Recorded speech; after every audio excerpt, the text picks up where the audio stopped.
and welcome to Burn the Ship, the podcast that helps entrepreneurs go all in on their business, and we introduce them to professionals that can help them to do so.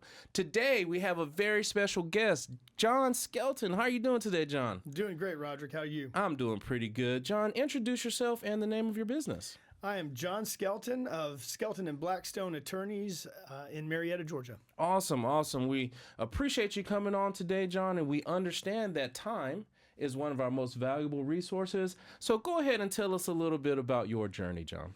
Well, it actually started when I was probably about 8. My dad was an attorney as well. Okay. And he worked out of the house. It was the late 70s, and he was in real estate, so it was kind of tight. Mm-hmm. And I would occasionally go with him to help him on running real estate titles. So we'd go to courthouses, look through the books. Mm-hmm. He'd tell me, hey, look this up or look that up. And, just kind of got a feel for that. And fast forward to the end of my end of junior year at college, and I was majoring in classics, which is super marketable. Okay. Greek and Latin. A lot of people speaking Greek and Latin these days, especially ancient Greek and Latin. And my professor, Dr. Wallace, she was great, and I was at Rice University, and she said, I'll do her voice because she sounded like this. She's like, John, please tell me you don't plan to go to grad school in the classics. And I was like, wow. Well, with a glowing recommendation like that, and she's like, there are no jobs in the classics. And I was like, okay, well, she's right about that. Okay. And I got to thinking, I was like, well, what am I going to do? And, you're talking about, I've got a year to figure this out, or at least till I get out of college. Now what? Mm-hmm. And I got to thinking, well, law is a pretty good gig, and you can get in law school, and law school doesn't guarantee, doesn't make you have to do law. I mean, there's a lot of people that go to law school and do other things. Mm-hmm. And so I was like, well, maybe I better take this LSAT thing, and just for your listeners out there, don't underestimate the LSAT. If this is a plan that you want to do, take it from me, study. Don't do the John Skelton job of, I'm going to look at, one of those study books maybe the night bore because it's just an SAT with an L on it, That's right. So how hard can it be? Right. Well, it was really hard. Okay. But I did good enough that Georgia gave me a look. Okay. So UGA accepted me. I went to UGA Law. Okay. And then decided I was going to move out to Seattle because that's where the love of my life was. So I got married in 1996, moved out to Seattle. Okay, that's a difference. Yeah, it's a real different from this Georgia boy moving out to the West Coast where it's like the sun sets over the water. Wait, what? I thought it rose over the water. It's very confusing. And of course, a Georgia law degree might as well be the country of Georgia. Law degree for them. They're like, where's that? Georgia? Is that a state? Yeah, because they're all specific to what state you're in, correct? Very. Okay. And so I sat for the Washington bar, but in the interim, I took up a job as a real estate appraiser. Okay. So stayed in similar industry of what you were used to. A little different, but similar. Yeah, so the real estate definitely was, kind of meshed with my dad's real estate law practice. So I got the idea of why real estate valuation was important. Mm-hmm. And I had a knack for it.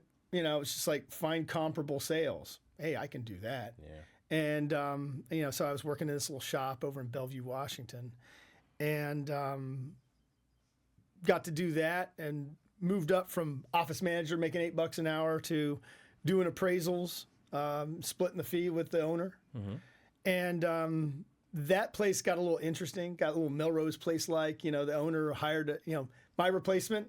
He started dating her. All I can say is it got weird. Yes. And people started leaving, and then I got a bounce paycheck, and I was like, that's a bad sign. Yeah. I said probably ought to think about what my next move is. Well, one of my coworkers there had gone to another shop, and it was like, hey, you should look this place up. This place we are hot. We are busting it. Big volume, lots of work. You should come over here and interview. So I interviewed with their marketing girl. Well, I say marketing girl. She was a woman. Jennifer. Jennifer was gorgeous. Okay. She was like a model, but approachable and super friendly. Okay. So like this is why they were doing well. She would go out and say, hey, you should take and those mortgage guys were like, yes, please come back any old time, Yes, Jennifer, because yes. you are amazing. Yes, a she's- unicorn walked in the door. Yeah, I mean, and just the nicest person. You wouldn't know that she. Anyway, I go and I interview with her, and she said basically, how many appraisals can you do in a week? And I said, how many you want me to do? You know, I said leave it open. I'm like, let's I'm go. ready to work. Yeah. This guy is ready to work. My wife was working on her thesis in astronomy. She got a PhD in astronomy in '99, and I was like, look, I got time. Right. We don't have kids. Yeah. It's dark at 3:30 out here in the Pacific Northwest. Let's go. And I hit the ground running with that place and was making loads of money. Yeah. I mean, like really killing it. And the hot market, late 90s, Seattle, it's crazy. My wife gets her PhD and she's like, look, I am not going to do postdoctorate work. 1999, we're like, well, what's the next move? And I floated the idea. I was like, what if we went back to Georgia?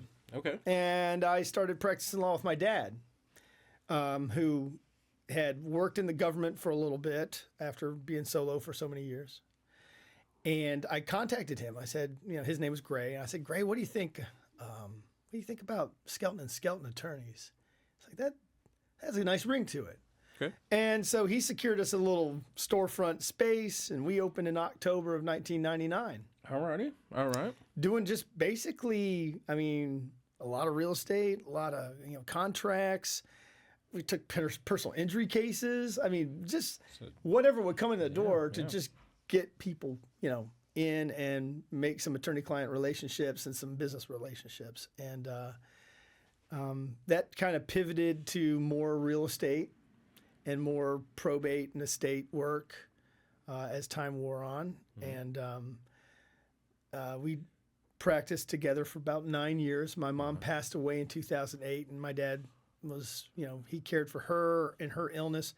And then he was like, look, I've been doing this 40 years, and I am pretty much tapped out. Said 40? Yeah, he did it 40. Yeah, he started in 1968. So, 2008, he was like, yeah, I'm out. And I'm like, you know what? 40 years is a good run. Oh, yeah. Good run. Yeah. So I was kind of on my own for a little bit. We had moved office in the interim. We were in the basement of 301 Washington Avenue back then. It was a big Victorian in the basement. And in 2011, my dad was talking with his friend, Jay Stevenson, who was the clerk of Superior Court in Cobb County. And Jay was going to retire and wasn't going to run for re-election in 2012. And he told my dad, I think John would be a good person to succeed me. Do you think he'd be interested? So that got back to me, of course, and I got to thinking about it, and I prayed over it and talked to my wife and talked to my friends, and I thought, you know what? That was my summer job when I was in college. I have a good feel for what the office does, the real estate side, the court side. Yeah, let's make a go for this. All right. And so we, declared for it in November of 2011 with the election that was going to be July 31st, 2012. Okay. So a countywide race. I was putting myself out there, and I am here to tell you, anybody that aspires to do politics, that is a hard job. Okay. I mean, it makes practicing law look like cupcake work. I was, is there an event? I got to be at that event. Okay. Are there voters there? I got to meet all the voters. And it takes money. Okay. It takes an organization. And I was, just a rookie, I got out there against somebody who had run for office before. She had not run successfully for office, but she had run before. But she had more backing. She had more professional political backing. Yes. And I did not win that election, but I learned a lot of things. But most importantly is I met Marla Blackstone. Okay. So Marla Blackstone was interested in my campaign, and she was interested in getting into the law practice. And she was a veterinarian initially by trade, and still is a veterinarian. And she had always been interested in law. So she went back to Georgia State Law School in the mid 2000s, I believe. And, while being a veterinarian, so went to night school, did the thing, and graduated, had a law degree, and was raring to use it. Yeah. And she saw an opportunity, and she asked me, she's like, do you think, you could use another lawyer while you're, and I was like, absolutely, please, come on down. Yes. And she ended up having more business sense. I mean, she's a great lawyer, but she's an amazing business person. Yes. And her business sense was what allowed Skelton and Blackstone, when we formed up in 2013, to really flourish. Okay. Just tightening up all the practices of, billing and getting paid in advance instead of saying, hey, I'll do work for you and then I'll just bill you on it. That let me tell you how that doesn't work. Yes. Yeah, I'll say that 30-60 turns into 90 pretty quick, I'm sure. Oh man, that's not a successful way to run a business. I get it. So, and then she's like, what if we took credit cards? And what about, and so she had all kinds of, ideas of, bringing my business into the 21st century. Yeah. Even though it was already 2012, 2013 that we're talking about. But, really made it start humming. It seems like it was great. Her experience of being a veterinarian and having that business, taking those best practices from that industry and then applying it. She sounds like a magnificent person to already have a business, already have a profession, but then see something in you that gets her to go take that LSAT, pass it, get on the. We got to get in the bar. Well, and she'd already done that. Oh, she had already had it. She came to me already. That was like 8 years prior. Oh, okay. So, but she was willing to step away from a going business. So, talking about burn the ship. Yeah. She burned her ship to join Skelton and Blackstone and practice law, which had always been her passion. And she was really into estate planning. Okay. Really enjoyed meeting people and meeting their needs, and through either a will or a trust or that kind of. So you said that was 2018? That was 2013 that we formed up. 2013. So what did you guys, or what do you guys focus on? What have you guys been focusing on for that past 11, 12 years? What is that you've been working on? So really cultivating better relationships with clients and being able to be in a position to be choosy. Okay. To not have to feel like, oh, I need to take that case because I need to work, but rather, focusing on better quality clients. Okay. Clients who will work with us not just once, but repeat customers. And because doing the job right, and making them feel cared for. Personal relationship with an attorney, not just, oh, you're a number. Yes. But to really show empathy when it's needed. Law it can be very. People come to you from a place of vulnerability. They're at a low point. I had a phone call with a client yesterday who just lost her significant other of 30 years, and she didn't know what to do. Right. And I mean, I had to wear a law hat, but I also had to wear a therapist hat. Yes. And my dad taught me that early on is you just let them talk, listen, be a good listener, because you'll get more information from your client, and a potential client, when you just listen, and they feel heard, and when they feel heard, they have more trust in you. Yes. Recently, one of our B&I folks had referred this a company to us called Archer. And we started taking cases, these are probate cases, all over the state of Georgia that are setting up estates for victims of mass tort cases. So one of the large lists of clients that we got were from infant formula cases. Okay. So now we're setting up estates for deceased infants.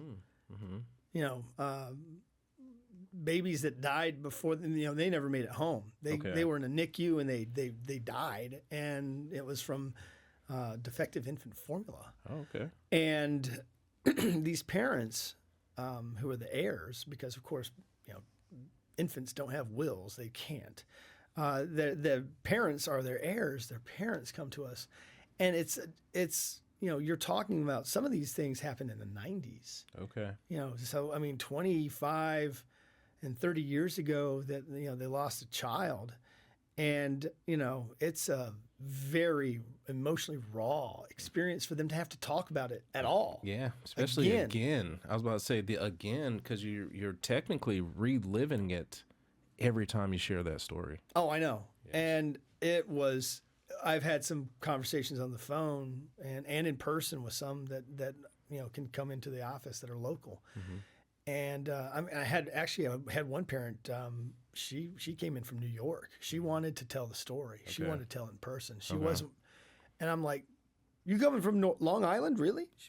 She said, I want to meet you. I want to tell you the story face to face. I said, come on down. We will be here. Yeah. And it was, Roderick, I'm telling you, that was intense. Mm-hmm. She poured her soul out, and I'm getting chills thinking about it. I mean, it was just so much, and to do things for them. And again, they feel heard. We're helping them maneuver through that. Mm-hmm. Mm-hmm. And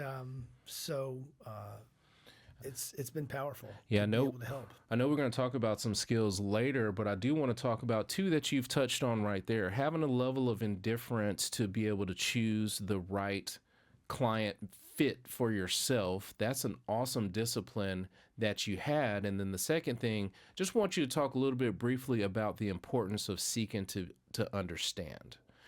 Because you said something important about letting your client talk to share with you on how to help them. You gave a great example of how you having an empathetic ear helped in that particular case. Can you share a little bit more on why it's important just to sit and listen instead of just saying, hey, I do wills, estates, trust? You know, tell us why it's important to keep an ear out for what they're trying to get accomplished. Yeah, absolutely, Roderick. I mean, listening, you know, there are so many quotes out there just in you know, from historic figures, from famous people that you know, talk about the value of listening. And being able to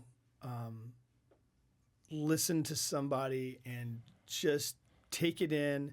And when you are listening without talking, because sometimes I'll start talking, and that's when you know, of course, you stop listening when you're talking, and then you miss things. And I have tried to discipline myself to be a better listener, because when you hear your client in their words, you're going to have better success with that client. They're going to feel heard. They're going to trust my judgment because I've listened to them thoroughly. And you know, and in those first conversations, not only listen but wait till they finish. Every now and then I'll maybe have a new client call, and we end up talking over each other a lot. And it's like, maybe this isn't the best fit because they're not listening to me, you know, because when it's my turn, you know, I hope that they're listening to me, because this is when I'm giving them the legal advice. Yes. And so that happens. Yes. But you know, some of it you grow into. Sometimes there's been a couple of clients where, you know, my first few interactions with them, I'm like, I'm not so sure. But then you sometimes you'll have that aha moment. You know, it'll be maybe a third or fifth or 10th conversation with them, and you're like, that's what makes them tick. Yes. You know, okay, now I know where to meet them, know where to find them. So yeah, the listening component and a lot of the empathy part I have learned have gotten a lot better at that since COVID. Okay. We started, I say we, there's a friend of ours from church who really started this. We have a book club that meets every Thursday, and it meets by Zoom because the book club there are people from all over the country in this book club. Okay. And it happened after the George Floyd murder, and my friend from church, she asked our former youth pastor, who's pastor at Atlanta First Methodist, Jasmine Smothers, amazing woman. And Jasmine's a person of color, and of course we're all white people, and we were like, what can we do? How can we be better allies in this journey that this country is undergoing in June of 2020? And she said, learn about it, read up, and then talk about it. And so she had this idea for this book club, and we started reading books about different views and different viewpoints and being trauma informed, because this friend of mine, Julie Beam, she's with the Attachment Trauma Network that she is executive director of. And so she comes from a trauma informed place, and that has come in handy for me, just being more aware of what people go through. Sometimes it can be an adversary in a case that I handle, where I have learned now, again, listen to this person. Don't go in and jump on them. Listen to them and see where they're coming from. And you're when you're better able to understand even your adversary, you're going to be able to come to a resolution of a matter that maybe they're not so adversarial. Maybe my client and this person that they're having a problem with, maybe they can find a middle ground that doesn't involve, let's spend years and thousands and tens and maybe even hundreds of thousands of dollars litigating things. And I don't want to sound too Pollyannish of can't we all get along? Yes. Harkening back to Rodney King back in the early 90s, but it's true. We're in a better place if we can meet in the middle or meet somewhere in the middle. It doesn't have to be halfway. That's right. It seems like if you have that empathetic ear, you guys can find that third alternative, because, I got mine, you got yours of the way you want it to go. But if we have an empathetic ear towards each other's situation, maybe we can come up with a third alternative. Like you said, it may not be completely win-win. It may be a little win-lose, but it's not lose-lose. And the lose-lose is the $100,000, $200,000, $300,000 that they have to pay for your service because they won't listen. So it's important to listen a little bit. Absolutely. I mean, you couldn't be more right. Excellent. Now, I definitely appreciate you sharing that part. I know we're going to talk about some more skills later, but it was such an important topic. I just wanted to stay there briefly. Now, I know you are setting up things when it comes to real estate and when it comes to, like, you're setting up things for those parents, those heirs. Share with us a little bit more about what you want to highlight in your business today, where the viewers that are watching, they can keep an eye out for it and send you over some referrals. Right. So the people that we feel we're best positioned to help are people going through changes in life. So when you get married, that's a big change. You're going to want to look and see, hey, what do I need to do to care for now that I have this significant, now I have a partner in life, legal, because being married has a lot of protections in law, but still not as many as if you don't, if you're not prepared, if one of you should pass away. That is something, another big change in life is when people buy a house. You're going to want to review any kind of estate planning document that you have. Divorce, of course, you've got married, there's also divorce. That's something that you want to, again, you need to review those things because we've had people come to us that they didn't change beneficiaries on things. Okay. And an ex-spouse is the listed beneficiary on something. And then when that person dies and they're like, hey, let's check out this IRA, and oh no, Right. what has happened? So that's something that we always try and tell our folks, hey, look, review these things, review them anytime there's any kind of life change, and not only review them, but then also keep them in a fashion that your loved ones can find them. Okay. Not hidden in the safe, buried under the backyard porch. No, please keep a list, a very detailed list with account numbers and, dare I say, passwords to online accounts. These things are the things that really derail people's lives when there's been a loss. Yes. And now you're trying to find your husband's login for something, or your deceased parents, whatever, and it's a nightmare. It turns a difficult situation already. I mean, you've lost a loved one now into something that's just like overwhelming. Okay, makes sense. And so and of course, birth of children. Yes. If you have a child, come and see us at Skelton and Blackstone. We can talk about estate planning and making sure that your child doesn't own your house if you pass away. Because children owning real estate is not a good thing. Yes, makes a lot of sense. Now, you've given us a great framework of who is a good person to send over to you.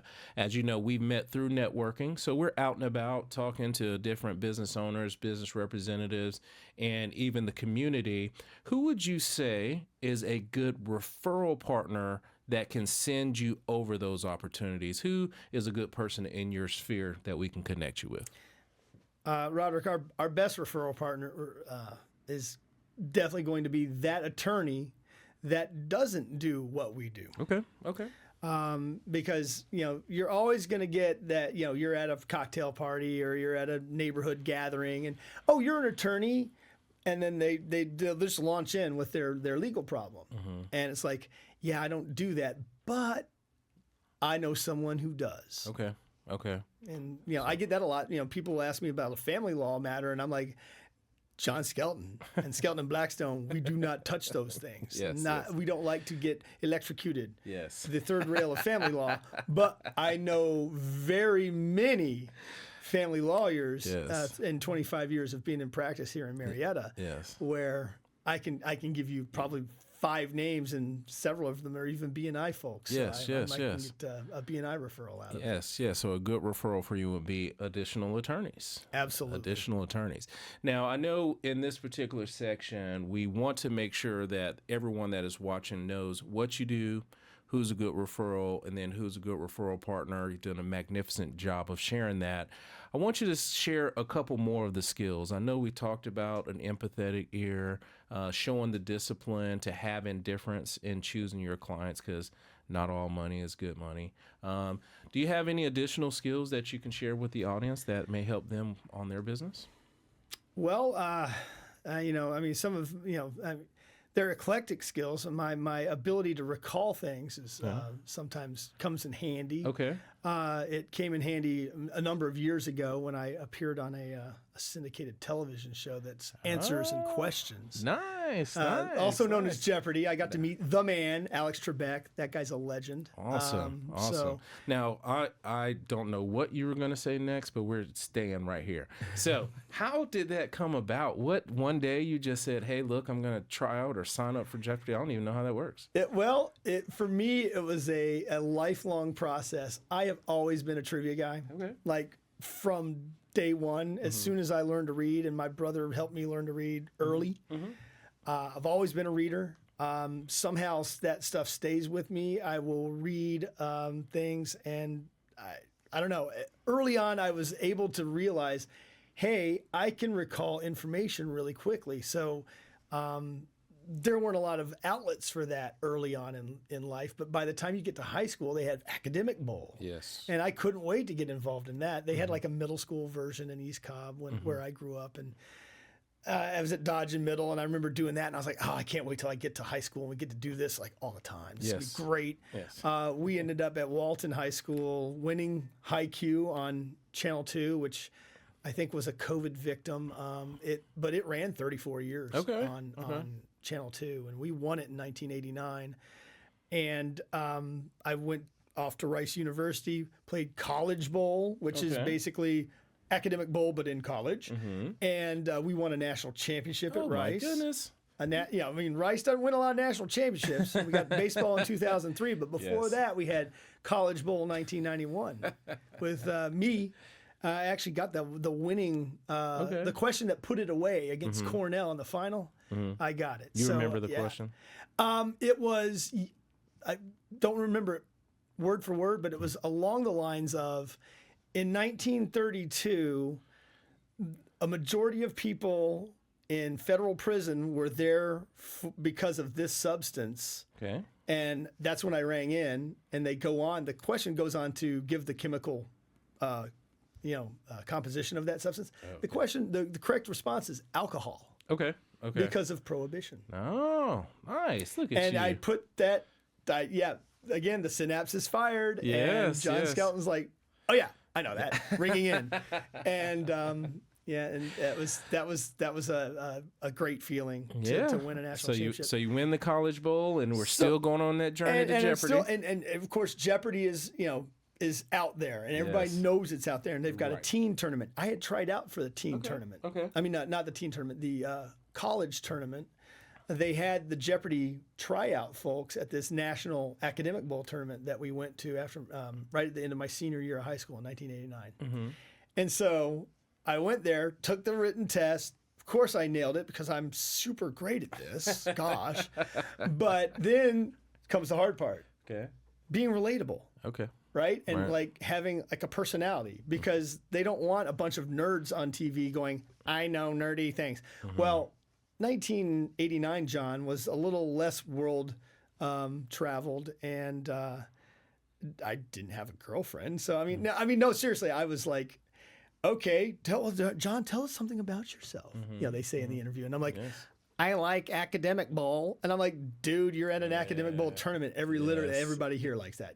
You've got, so open up some, set yourself apart. You've got to tell them something that's different about you. What is interesting about you, not what So friends of mine had tried out for that college tournament as well, and they learned that when you back in the day, you'd send in a postcard with your name, address, age, and phone number and to Jeopardy, and they draw those at random. Oh, okay. So to get the tryout, you're in a random draw of postcards. So when I put that together with the fact that, you need to be a little more personable, and so when I had moved out to Seattle, now this is 1996, 97, and watching the show, because I was I always have been a fan. As soon as that came back on in 1984, I was on it. Okay. Because again, trivia, fast knowledge, I'm on it. And they used to come on after the show and say, if you live in the such and such area, well, I'm sitting on my couch in Seattle, and they say, if you live in the Atlanta area, and I'm like, dude, I just moved from Atlanta. You have got to be kidding. Right? They're going to do a contestant search in Atlanta. And I'm like, oh, rah. And I'm like complaining to my wife, and she's like, well, let's go to my office and we'll get on the internet. Because this is back in the day when the internet was still coalescing. It was still cooling. Right. We go to her office, and lo and behold, they're coming to Seattle. Okay. And I'm like, okay, perfect. John knows what to do here. Okay, we're gonna put some postcards in the mail, and it's not gonna be one postcard. We're gonna go spend $10 on 50 postcards. Yes, and we are gonna put 50 postcards in the mail. So sure enough, that paid off because I got the letter back with the Jeopardy logo on it. Nice. And it has this piece of paper in it that is like copied 1 million times, and it's got the handwritten blanks in it, right? And it's like, hey, call us to set up a time during the week of June, whatever, 1997. And I'm like, okay, this is it. I'm calling Jeopardy. So I call the number, and they're like, Jeopardy. And I'm like, seriously, the dude answers the phone, Jeopardy? What a job. What a world this is. And so I'm like, yeah, this is John Skelton. I'm like calling for a time. And he's like, John Skelton. Oh, yeah, we got some postcards from you. And I'm like, outed. Yes. I was like, oh yeah, so he's the ballot box stuffer. So already I had set myself apart. So I kind of was in there in their brain rent free. But no, they came in, I passed the test, and I was confident of the test. But then it's like, okay, the 1 minute, tell us something interesting about yourself. And my wife and I, she was like, okay, if you're going to try out for Jeopardy, you got to have that cold. Yes. You have to have something cold. So I said, we test drove our relationship. Okay. And they're like, oh, tell us what that means. I was like, so in the summer that we got married, there was a 6-week span that we drove 11,000 miles in a Saturn SL2 around the country. Oh, goodness. And, so I give, you give the itinerary, Seattle to Myrtle Beach, to Atlanta, to Tulsa, to Houston, get married, Houston to Seattle, Seattle back down the coast to San Francisco on the honeymoon, and then inland and back up through Reno and Crater Lake and so forth. 11,000 miles, 6 weeks. And that, that plus I think one of the things that also helped me get on the show was that I was a real estate appraiser and attorney. So I was like, I had two things that were a little bit different. And a real estate appraiser is not, they don't have, go watch the show and see how many real estate appraisers are on the show. Not as many as attorney. They got a lot of attorneys. Yeah, I'm sure. Attorneys are everywhere. We're everywhere. Yeah. Like squirrels. That is an interesting combo. But so there I was, and they said, okay, well, thanks for being here. Don't call us, we'll call you. And that was June of '97, and fast forward now, it's February of '98, and I had not given it a whole lot of thought. Right. And I think maybe I'd had like a stray thought while I was driving around doing an appraisal, and the phone rings in our office. It's like after 5. It's February. It's cold. It's raining. It's dark. It's Seattle in February when you never want to be in Seattle. And I pick up the phone. I'm like, West Properties, John Skelton. And they're like, is this John Skelton? I'm like, yeah. And they're like, John, this is Glenn from Jeopardy. You're going to be on the show. And I just about died. My goodness. I'm like, what? Yes. Really? Yes. And so then he goes through all the spiel, and your tape date is March 10th, and come on down. You're gonna this, and we're gonna send you some information. And then I hung up with him on that, and I called my wife at her office, and she will tell you that I did not sound like myself because I was talking 3 times faster at like 2 octaves higher. I sounded like the chipmunks, on fast forward, and she's like, "What is? Slow down, what?" Yes, I was like, Jeopardy called her up. There's someone there. We made a mini vacation of it, Okay. and I end up down there. And they, of course, they don't guarantee you're going to be on the show. Okay. And they don't tell you what to study. And they just say, bring 5 changes of clothes. Okay. We're not paying for your travel. Right. Nothing, none of that. It's like, so we just said, let's make a mini vacation of it. Okay. We flew down to L.A. And the appointed day came, Tuesday, March 10th, 1998. Never forget it. Okay. I mean, it's like, the day I got married, the birth of my 2 children. Yes. I mean, and probably the time I went back to Jeopardy, for the Tournament of Champions. I mean, those are like just huge days in my life. That's amazing. And it's like I can replay it. Yeah. In my mind, all of it. It's like, Yes. I wish I could do that with some of the other stuff that's actually more important. If I'm in court and I'm working on, maybe trying a case, maybe I could do that again. But the Jeopardy experience, is just crazy. So I'm down there and they're like, you're on the set. Yes. And you're like, oh my gosh, it's real. Yeah, this is real. But it's also, how it looks all gleaming and glistening and kind of metallic. Yeah. It's all like glossy paint on wood. Oh my goodness. All that's wooden. Yes. Everything's wooden. I was like, wow, this is neat. Yeah. It's different. So then, they're like, okay, well, we've got a holdover person from yesterday, and we got these 2 people, and they're going to be playing. So I'm like, okay, so all right. And then they're like, okay, those people play. The returning champion wins. And it's like Kareem from Virginia, and he's pretty good. Okay. I'm like, we're watching him. We're up in the stands watching this guy. Yeah. And they're like, okay, well, the next 2 contestants are going to be Gene and John. And I'm like, yes, it is on now. Yes. This is DEFCON 1.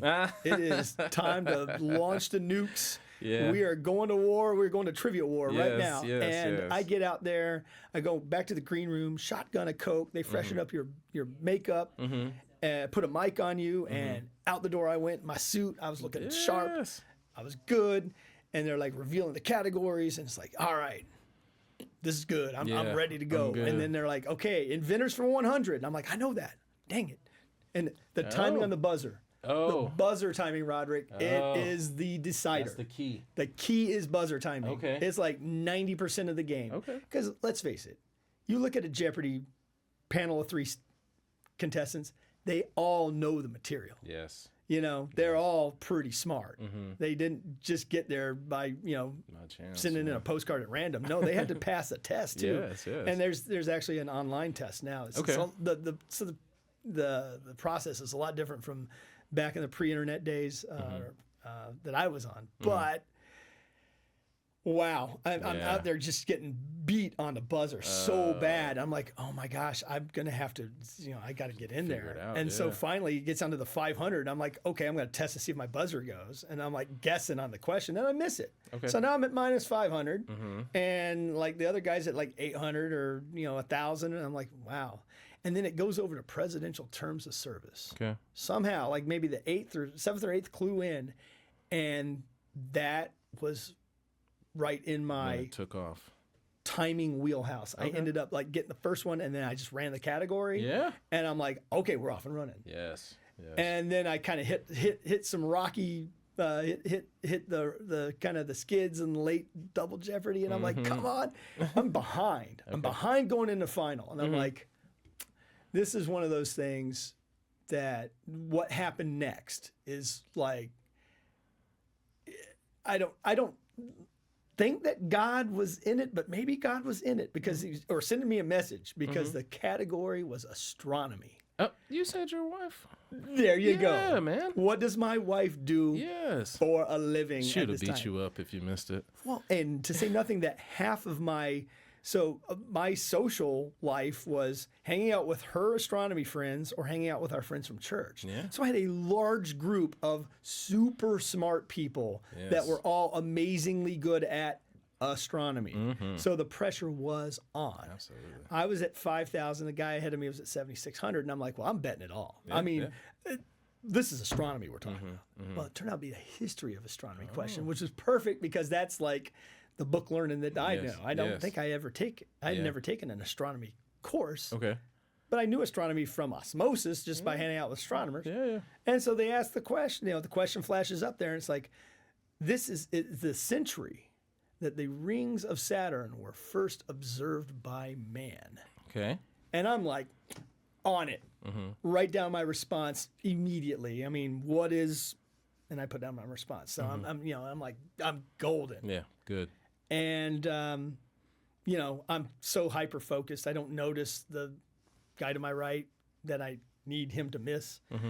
And it's funny when you look at the, what you see as the participant and then what you see as the viewer, completely different. So when they came back, the lights come up and Trebek says something like, well, if you thought about Galileo, blah, blah, blah. And the guy who's ahead, when Alex Trebek said Galileo, this guy steps away from his podium and folds his arm in disgust. And I didn't see that, right? Yeah. So he already knows he missed it, but I didn't know this, right? So they go to Jean, she missed it. They come to me and they're like, your response? And I was like, what is the 17th century? Because 1609, 10. And they're like, that's correct. You're, your wager, 5,000. Oh, doubles to 10,000. Let's go. And now we come to our returning champion. And he had misread the question, I guess, or misheard it because he said, what is the 20th? And anyway, now I'm a Jeopardy champion. There you go, with 10 grand, and you're going to come right back after changing your clothes and play again. Oh, my goodness. That is... It was crazy. Amazing. Now, that story you shared was in the skills section, and what I took from that is have an older brother to teach you how to read early so you can have a photographic memory. Or close to, I don't know. I'll just say, Roderick, I'll just say stuff sticks in there. Yeah, and it sticks in there, and then it somehow can come back out quickly. Yeah.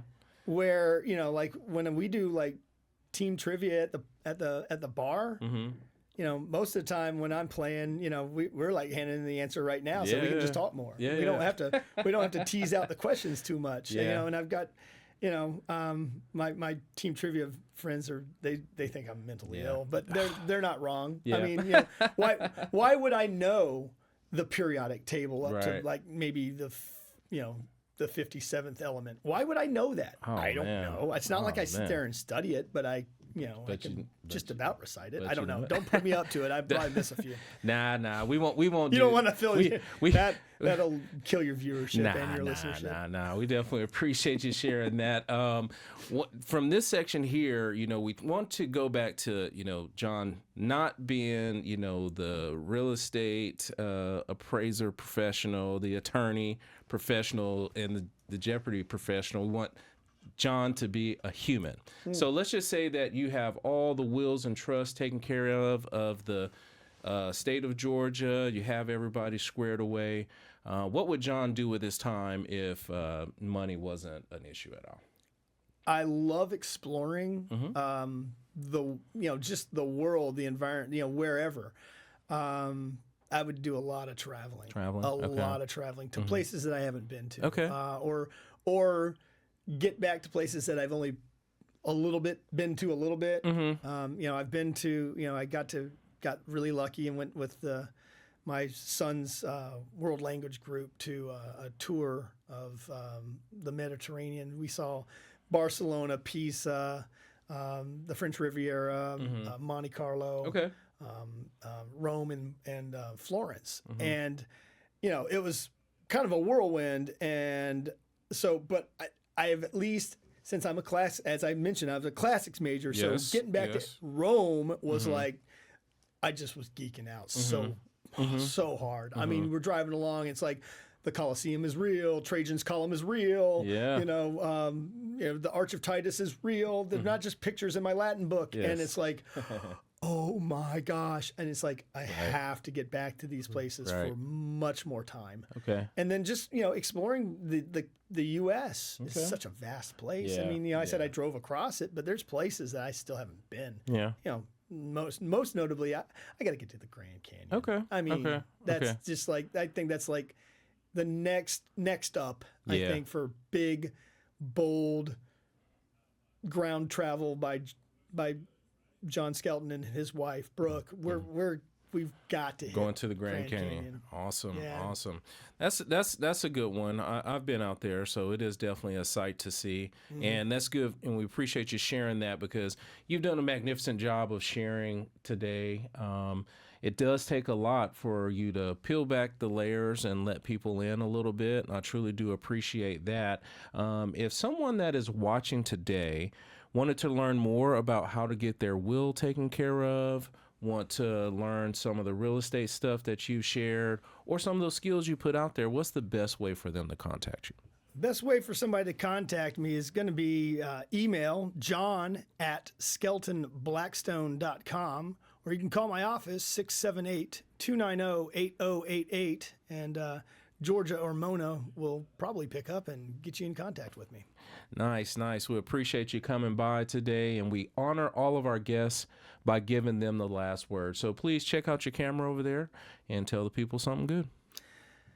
Well, I didn't have a pat quote that just sprang to mind, unfortunately, but one of the things that sticks with me is lean not on your own understanding, but follow the ways of the Lord, from Proverbs 3:6. And that really sticks with me. It's just, you don't have to be everything to everyone yourself, that there are other resources, whether that's, God or friends or family. There are other people that you can lean on out there. So, always seek assistance and don't just be a Lone Ranger out there.